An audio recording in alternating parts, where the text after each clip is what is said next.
SJWs have come to ruin another AAA title. I'm Johnny Massacre and this is the Johnny Massacre Show.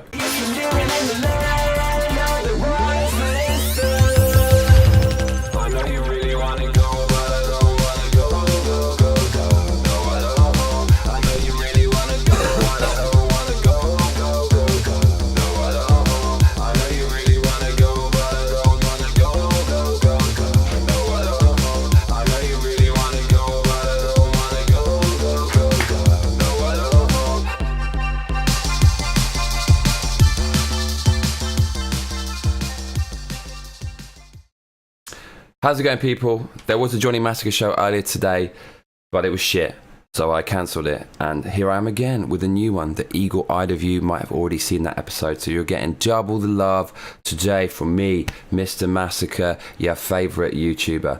So, SJW shit. There is a Nintendo game called Smash Brothers. It's a very famous game, and they're going to censor it. They're going to remove a character from the game. It is a Game & Watch character. What is Game & Watch? Well, Game & Watch is a very old school game that came out in the 1980s that was on something that looked like a wristwatch. Looked a little bit like this with a bigger screen. It had a liquid crystal display, some very basic rudimentary animations, as you can imagine, for a game from the 80s. And they've taken a character from this and made it a character in the modern Smash Brothers, I guess to appeal to those who feel nostalgic about the 80s and also just to kind of scrape the barrel of all their intellectual property. However, it's racist apparently because it has a feather in its head, which makes it look like an American Indian. So this is shit because every time games are censored because of SJW, social justice warrior outcry, it means games become more and more sterile and more boring. So I'm going to take you over to an article to further go into this news piece on Kotaku.com. Now, Kotaku is very left-wing. What that means is the people who write this website are very politically minded. They have a certain set of beliefs.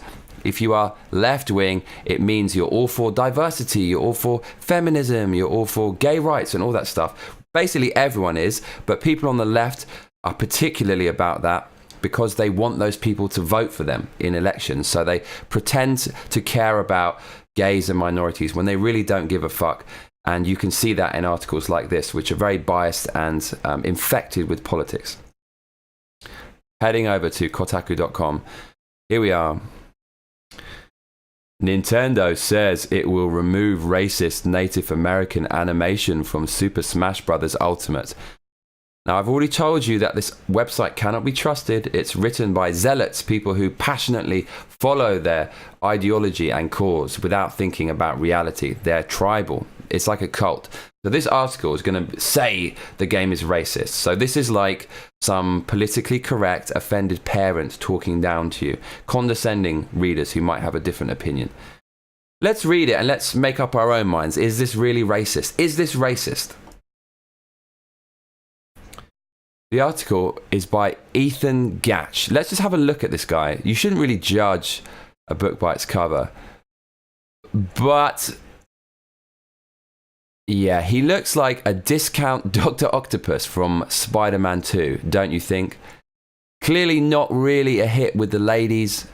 Mr. Gatch sounds like gash, which is slang for vagina in British English. And his hair is a little bit unkempt, a little bit messy. He's wearing very plain clothes. I think he's a regular at Uniqlo. But let's not judge him. Let's not judge him. Let's not judge him. Let's hear what he has to say. Let's hear him out. He says, in pre-release marketing materials for Smash Bros. Ultimate, set to release on December the 7th, the character Mr. Game & Watch uses racist Native American imagery during one of his attacks.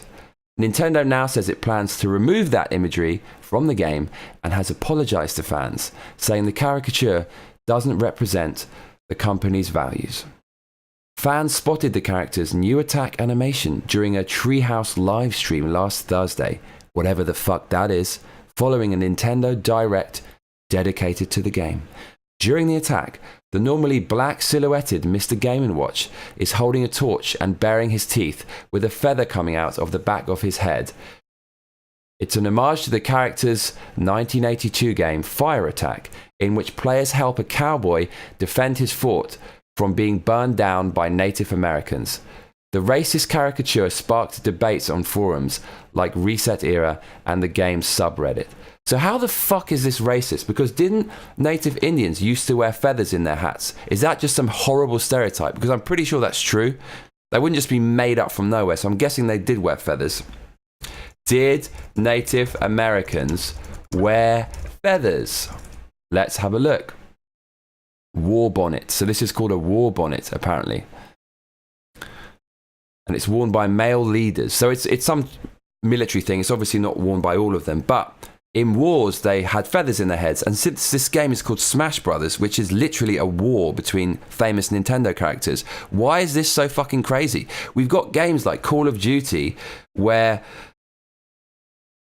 all the soldiers have guns and army uniforms, which is the stereotypical uniform, and that's okay. But it's not okay with a Native American? What's with that? Is it because it's a minority? Do minorities need special treatment? Or are they on equal footing with everyone and therefore deserve equal criticism? You can't have it one way or the other.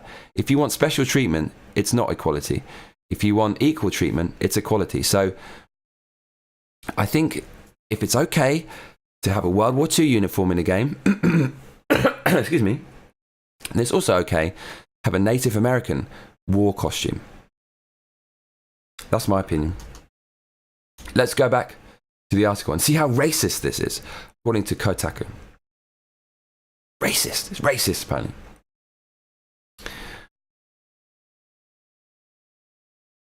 Here we go.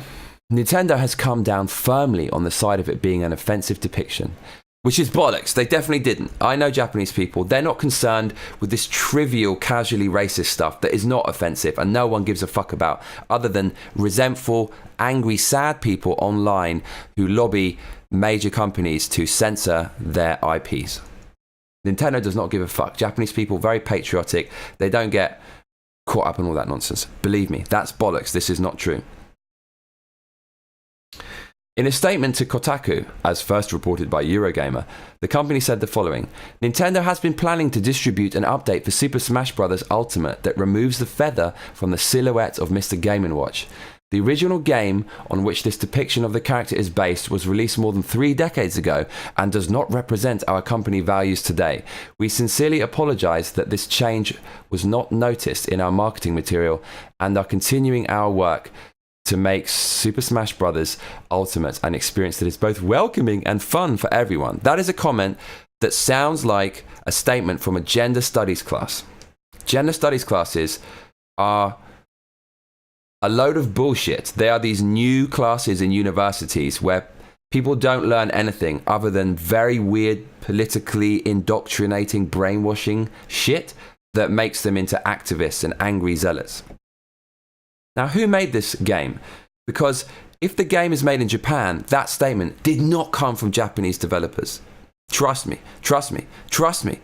It's so perfectly worded. That is written by a native English speaker. And there's basically none of those people in Nintendo out here. So I'm curious as to who made the game. Let's see. Smash Brothers. Let's look this up so we can verify how credible this statement from Nintendo is. Smash Brothers Ultimate. Let's go to Wikipedia. Here we go. It's coming out on December the 7th, 2018. Developer Bandai Namco Studios. Well, that's amazing. I can't believe Namco are making Nintendo games. I didn't know that. Okay, so this is a Japanese company, which goes to show this statement is bollocks. I've lived in Japan for 8 years, and there's no such thing as a Japanese press release worded this well in English. I absolutely guarantee it. So, what the hell are Nintendo supposed to say when Kotaku, a massive media company, asks them for comment on this, because Kotaku are the essence of SJW. All of their staff are in an echo chamber. It's all left-wingers. If it was left and right-wingers, that would be good, because that would mean it wouldn't be too biased. But it's all left-wingers. They're quite fanatical. How do I know this? Because they recently did an undercover sting operation exposing sexism in the League of Legends developers' office. So they're just desperate to spread social justice, which is like a fucking plague. These people aren't police. They're not vigilantes. Okay, they're journalists. But if you read Kotaku, they are not journalists. They can barely write to save their lives. They're just completely SJW, very political. And so when they email Nintendo suddenly obviously shit themselves and thought, fuck, Kotaku are going to do a sting operation. They love telling on people. They're dirty. They like ratting on people. So they tap their American English-speaking counterparts for a press release, and that's what they said. And this is a problem. Big companies today are absolutely terrified of being branded as sexist or racist.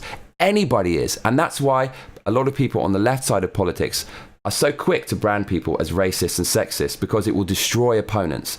And AAA companies, as I said, are afraid of this, and they will censor their games to stop the backlash. It puts them in a very awkward position, because most of the media is left-wing, and that means if a company is accused of being sexist or racist or misogynist, this will be picked up by the media at large, which is mainly left-wing, and it will be wall-to-wall coverage, and it could potentially damage the brand.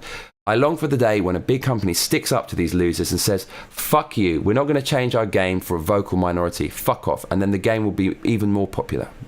But I digress.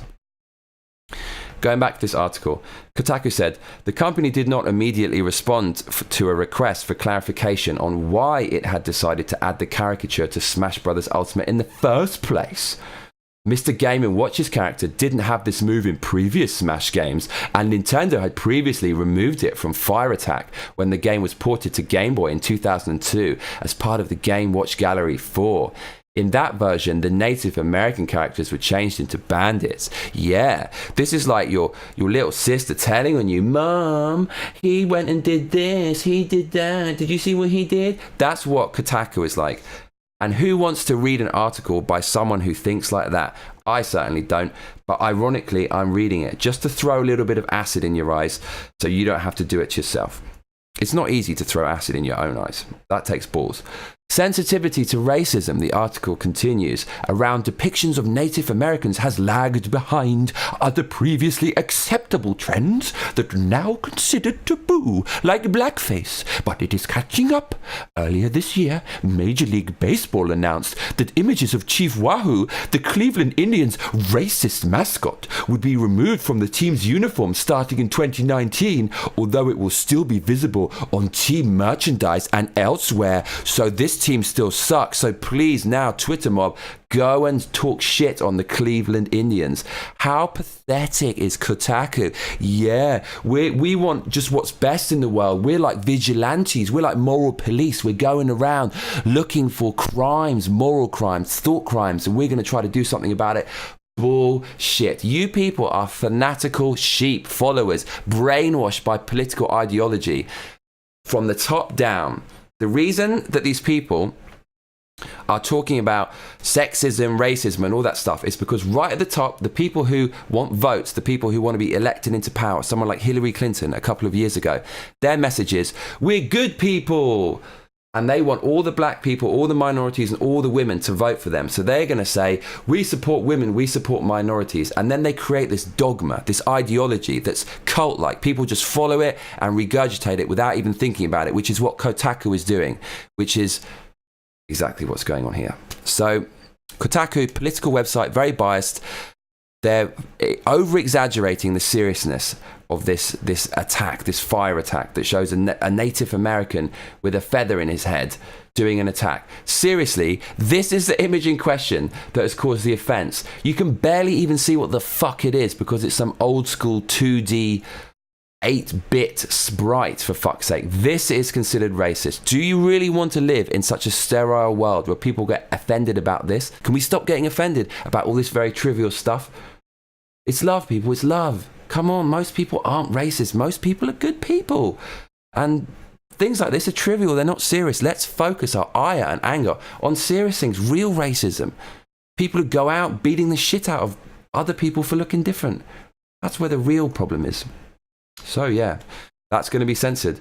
And people don't like this. There's usually a big backlash because no one being told how to act, what they should do. There are already enough rules in society. The last thing we want is some wanker who's blatantly some soy boy coming along and saying, you can't see that and you can't look at that. Well, why? Because I say so. Fuck off, mate. My life is my fucking life. Don't try to affect my fucking life. And the people who do the censoring and stuff, or who cause the censoring, get to feel like good people and feel powerful. Their voice has so much power, they can censor things and basically destroy things. So we shouldn't be giving power to these idiots.